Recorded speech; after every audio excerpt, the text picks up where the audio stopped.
For today's video, I'll be going over in depth and my class setup on how I always deal with the Legion boss fight in Operazia Inversia in Outbreak. Now, of course, you can click skip ahead to the boss fight itself if you want to, but if you want to hear a little bit more in depth on how I do it and the setup, well, don't skip it away right now, and you can just watch the whole thing. That way you have a much better understanding. Especially if you have everything maxed out, which I'm pretty sure a lot of people would. Here's what I have. There are two weapon choices that you can pick, either or, but my first choice would be the AMP-63. More specifically, the Kimbo versions in the pistol. And of course, if you don't have this weapon unlocked, in order to get this, you need to kill like 30 or like many disciples while they have like a lot of zombies under their hands or their grasp. But if you don't have the PM63 unlock, you can go with the M16, which is probably the runner-up for the Legion boss fight, just because of the 6-round burst damage. Now it's time to go over the attachments I have, which I'll cover both. Now for the PM63, what I have, or what I recommend I have, is the infantry compensator, the cavalry lancer barrel, the amber sighting point, or you can pick the SWAT 5 MW laser sight, the 25 round magazine, and dual weld.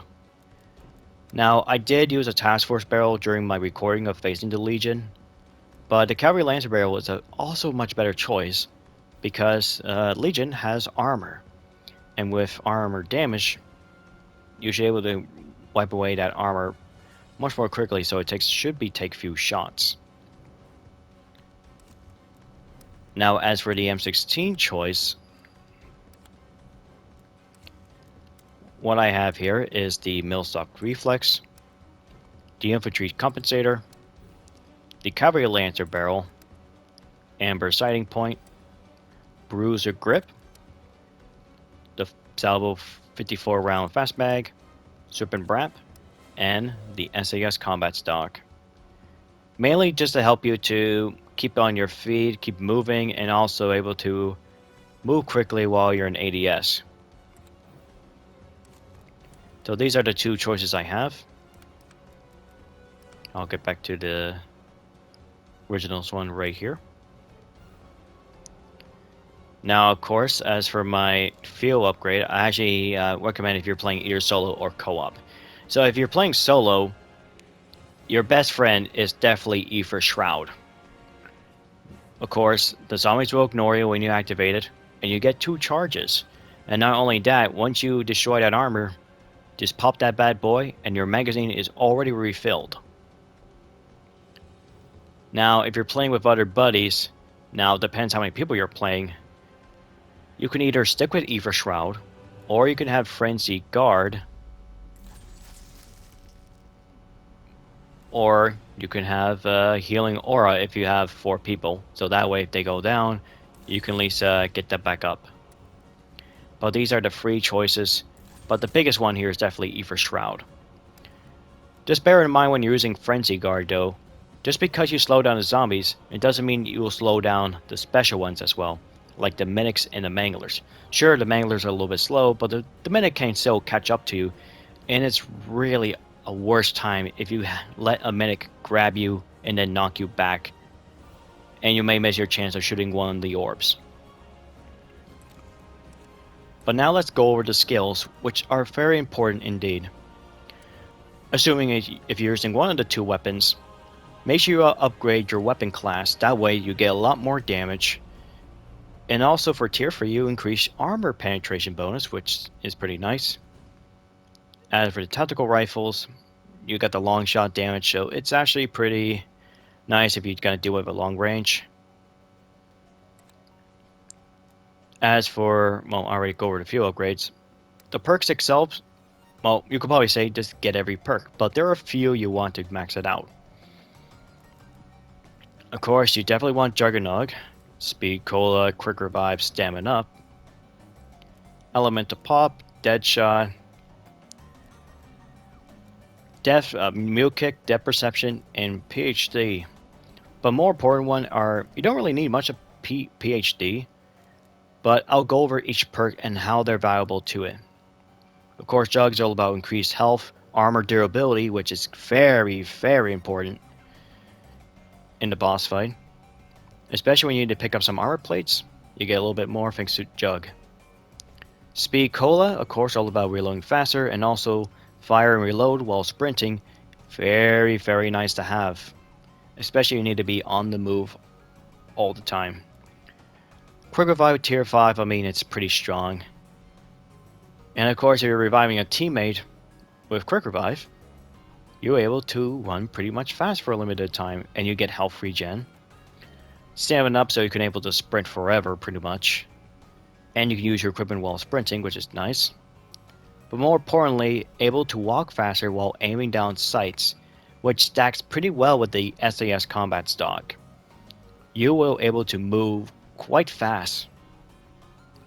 Elemental Pop, you definitely want to, well, I say it's just for the tier 4, but also tier 5 definitely helps to get that electric cherry effect. Deadshot Valkyrie makes sense, you just do more damage. And it's also pretty helpful because you could reduce your hipfire spread, especially with a Kimboed. You also increase damage against armor pieces by 50%. So Deadshot is one of those 2 perks that increase armor damage. Tombstone, I'm not going to go over it. Mule Kick for a few things. One is able to craft the Kaismir devices.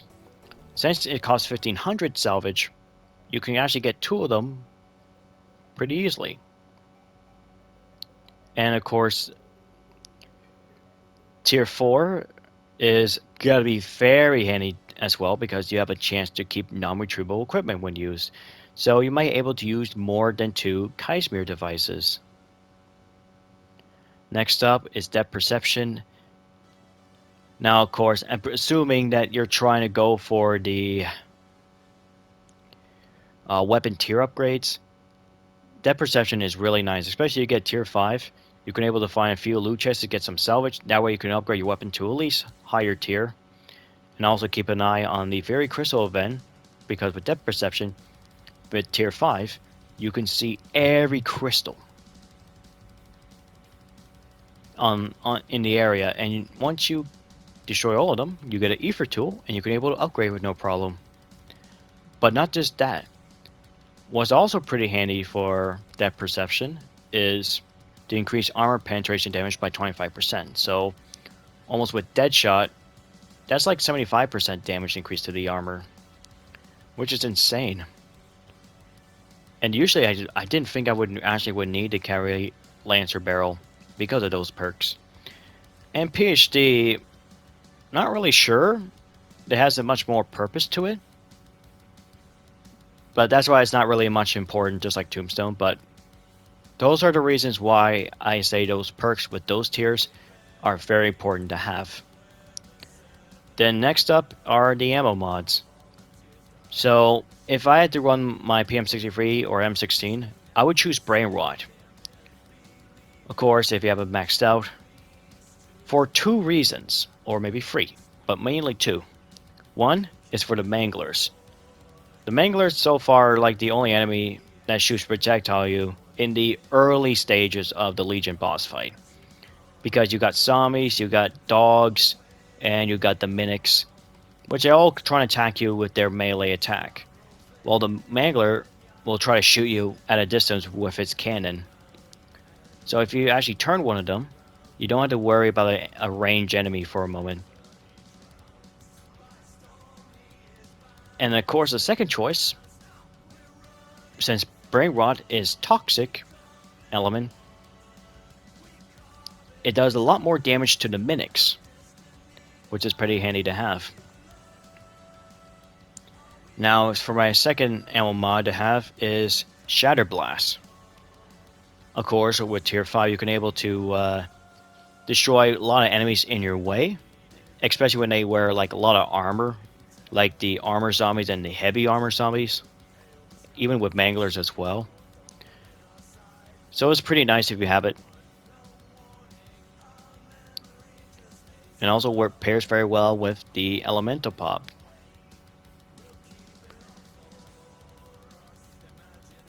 And of course, also assuming that you ran through all the world events for an outbreak to get to Legion,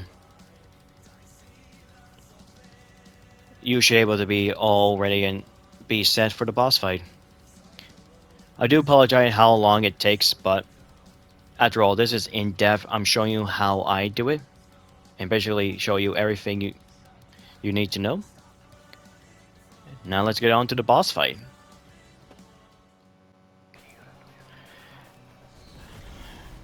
Finally, we're here with the Legion boss fight. Now, of course, another thing to note here is that depends how many players you're playing with, it will scale up the health for the armor for Legion and also the orbs.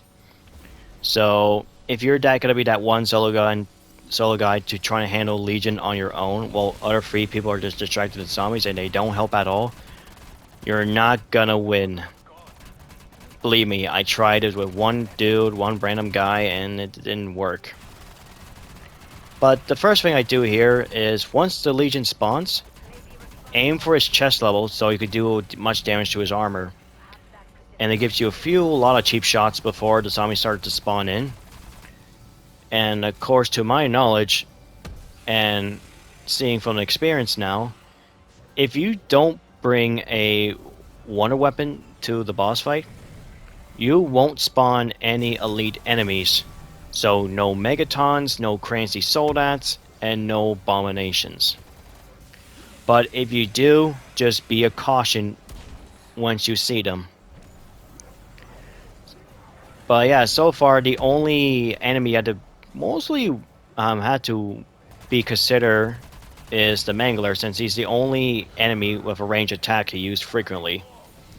Now here's the two instances where I try to shoot the orb, but kind of failed to get the destroy one of the orbs because, well, I'm close to that one of those dangerous lethal attack from the Legion.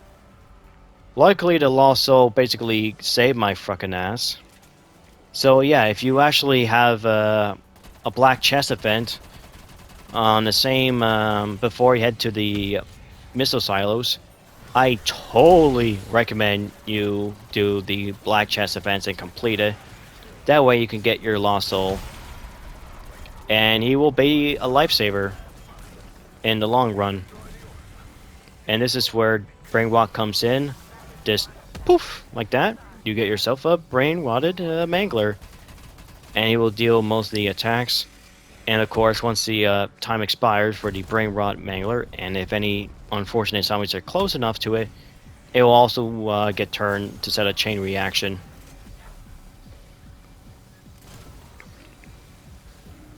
And like so, I think I got a plague hound, which is actually kind of hilarious. Or maybe just a zombie. Can't really, it's hard to tell. So there's Legion again, and this is where I tried, and the second instances where I tried to shoot the orb but failed. But this time I thought I have a more, clear room, clear space. That's why I didn't activate Ether Shroud, which I should have done. But I didn't. But not to worry, because I still have a lot more time and a lot more chances to destroy his, pecking his more of the armor.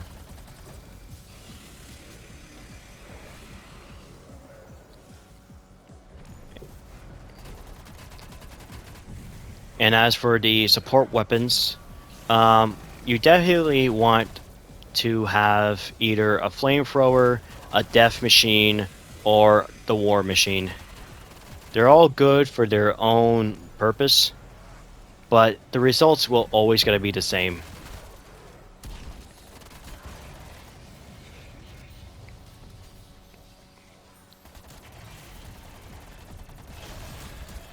And just keep on attacking.